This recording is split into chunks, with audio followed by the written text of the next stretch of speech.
વર્તમાન સમયમાં યુદ્ધની પરિભાષા બદલાઈ ગઈ છે. એક સમય હતો કે જ્યારે જમીની આક્રમણને જ યુદ્ધ માનવામાં આવતું હતું, પરંતુ જ્યારથી ડ્રોન્સ આવ્યા છે, લડાકુ વિમાનો આવ્યા છે, ત્યારથી યુદ્ધની વ્યાખ્યાઓ સંપૂર્ણપણે બદલાઈ ગઈ છે.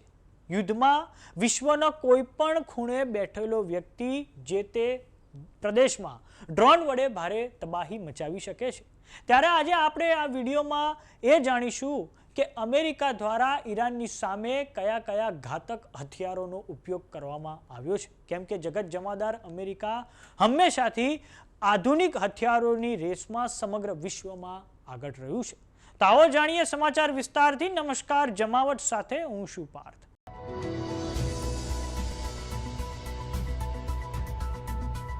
અમેરિકાના ઈરાનમાં શરૂ કરવામાં આવેલા મિલિટરી કોમ્બેટ ઓપરેશન, જેનું નામ છે ઓપરેશન એપિક ફ્યુરી, જેમાં અમેરિકા દ્વારા અત્યાધુનિક હથિયારોનો ઉપયોગ ઈરાનની સામે કરવામાં આવ્યો છે.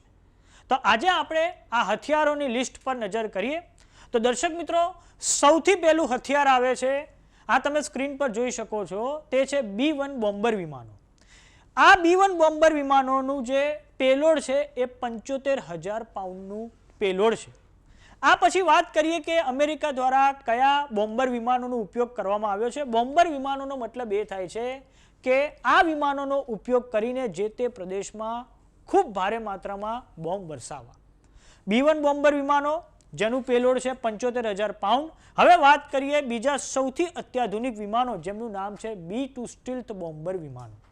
અને આ વિમાનોને સ્ટીલ્થ એટલે કહેવામાં આવે છે કેમ કે તેની બનાવટ જ, તેનો આકાર જ એવો છે કે તેને કોઈ પણ રડારમાં ઝડપી નથી શકાતું. અને જૂન 2025માં જ્યારે અમેરિકા દ્વારા ઈરાન પર ઓપરેશન મિડનાઇટ હેમર કરવામાં આવ્યું હતું, જેમાં ઈરાનના જે નતાંઝ, ફોર્દો અને ઇસ્ફહાનમાં જે પરમાણુ મથકોને જે નુકસાન પહોંચાડવામાં આવ્યું હતું અમેરિકા દ્વારા, તે સમયે પણ અમેરિકા દ્વારા આ B-2 સ્ટીલ્થ બોમ્બર વિમાનોનો ઉપયોગ કરવામાં આવ્યો હતો. અને આ B-2 સ્ટીલ્થ બોમ્બર વિમાનોનો ઉપયોગ હમણાં પણ કરવામાં આવ્યો છે કેમ કે ઈરાનમાં જે મિસાઇલ સિટીઝ આવેલા છે તે ઝાગ્રોઝ અને એલ્બ્રુસ પર્વતમાળામાં ખૂબ નીચે જમીનમાં અંદર સુધી છે. અને આ B-2 સ્ટીલ્થ બોમ્બર વિમાનોના જે બોમ્બ હોય છે એની એક ખાસિયત હોય છે કે તે જમીનમાં ખૂબ નીચે ઊંડે જઈને મોટા પાયે હુમલો કરી શકે છે. હવે વાત કરીએ એક ત્રીજા પ્રકારના બોમ્બર વિમાનોનો ઉપયોગ અમેરિકા દ્વારા કરવામાં આવ્યો છે. તો તમે સ્ક્રીન પર જોઈ રહ્યા છો, એ છે B-52 બોમ્બર વિમાન. અને તેની ક્ષમતાની વાત કરીએ તો તે 70,000 પાઉન્ડ પેલોડ ધરાવે છે. આમ આ જે ત્રણ પ્રકારના બોમ્બર વિમાનો છે તેની મદદથી હાલમાં તો અમેરિકા ઈરાનમાં ખૂબ મોટા પાયે બોમ્બની વર્ષા કરી રહ્યું છે. અને થોડાક સમય પહેલા જે ડિફેન્સ સેક્રેટરી પીટ હેક્સેટ દ્વારા દાવો કરવામાં આવ્યો કે અમે ઈરાનના જે એરસ્પેસ છે તેમાં સંપૂર્ણપણે કબજો મેળવી લીધો છે. તો આ બોમ્બર વિમાનોનો તેમાં ખૂબ મહત્વનો ભાગ રહેલો છે. હવે વાત કરીએ બીજા કયા હથિયારોનો ઉપયોગ અમેરિકા દ્વારા કરવામાં આવ્યો છે. તો આ તમે જે સ્ક્રીન પર જોઈ રહ્યા છો, લુકાસ ડ્રોન. લુકાસ ડ્રોનનું ફૂલ ફોર્મ થાય છે low cost uncrewed combat attack system. આ કામિકાઝી ડ્રોન છે અને તેની તુલના ઈરાનના શાહિદ 136 ડ્રોન સાથે કરી શકાય. અને ઈરાન હાલમાં ખાડી દેશોમાં જે ખૂબ મોટા પાયે જે હુમલાઓ કરી રહ્યું છે તે તેના શાહિદ 136 ડ્રોનની મદદથી કરી રહ્યું છે. તો સામે હવે અમેરિકા દ્વારા આ લુકાસ ડ્રોનનો ઉપયોગ કરવામાં આવ્યો છે. અને આ ઈરાન યુદ્ધમાં સૌપ્રથમવાર અમેરિકા દ્વારા આ લુકાસ ડ્રોનને વાપરવામાં આવ્યા છે. હવે વાત કરીએ ડિફેન્સ સિસ્ટમની. તો ઈરાન સતત બેલેસ્ટિક મિસાઇલો થકી ખાડી દેશો પર અને ખાડી દેશોમાં જે યુએસના બેઝિસ આવેલા છે તેમની પર ખૂબ મોટા પાયે આક્રમણ કરી રહ્યું છે. તો હવે જાણીએ કે અમેરિકા દ્વારા કઈ ડિફેન્સ સિસ્ટમનો ઉપયોગ કરવામાં આવ્યો છે. તો સૌપ્રથમ આ તમે જોઈ રહ્યા છો સ્ક્રીન પર, એ છે પેટ્રિયટ ડિફેન્સ સિસ્ટમ. અને આ એનું આખું નામ છે MIM-104 પેટ્રિયટ ડિફેન્સ સિસ્ટમ. યુએસની જે કંપની છે રાયથિયન કંપની, તેના દ્વારા આખી આ ડિફેન્સ સિસ્ટમ બનાવવામાં આવી છે. પેટ્રિયટ સિસ્ટમ પછી એક બીજી ડિફેન્સ સિસ્ટમનો પણ ઉપયોગ કરવામાં આવ્યો છે જેનું નામ છે થાડ સિસ્ટમ. થાડ સિસ્ટમનો આખું ફૂલ ફોર્મ થાય છે terminal high altitude area defence system. અને થાડ સિસ્ટમનો સૌથી મહત્વનો રોલ દર્શક મિત્રો એ છે કે તે ઈરાનની શોર્ટ, મીડિયમ અને લોંગ રેન્જની બેલેસ્ટિક મિસાઇલોની સામે રક્ષણ આપે છે અને તેની રેન્જ 1000 કિલોમીટરની છે. લોકહીડ માર્ટિન નામની કંપની દ્વારા આ થાર સિસ્ટમ ડેવલપ કરવામાં આવી છે. અને આપને જણાવી દઈએ કે 2018-19માં અમેરિકા દ્વારા ભારતને પણ ઓફર કરવામાં આવી હતી. હવે વાત કરીએ એડવાન્સ પ્લેનની, તો અમેરિકા દ્વારા કયા એડવાન્સ પ્લેનનો ઉપયોગ હાલમાં કરવામાં આવી રહ્યો છે? તો આ છે એક F-16 વિમાનો, જેમનો ખૂબ મોટા પાયે અમેરિકા દ્વારા ઉપયોગ કરવામાં આવી રહ્યો છે. અને આ પછી આવે છે F-35 વિમાનો. આ F-35 વિમાનો એ 5મી જનરેશનના વિમાનો છે. લોકહીડ માર્ટિન દ્વારા તેને બનાવવામાં આવ્યા છે. અને અમેરિકાએ આપણને આ F-35 વિમાનો જ્યારે વડાપ્રધાન નરેન્દ્ર મોદી ટ્રમ્પના બીજા કાર્યકાળમાં જ્યારે ટ્રમ્પ બીજી વાર રાષ્ટ્રપ્રમુખ બન્યા ત્યારે પહેલી વખત મુલાકાતે ગયા પીએમ મોદી, ત્યારે ભારતને આ F-35 વિમાનોની ઓફર અમેરિકા દ્વારા કરવામાં આવી હતી.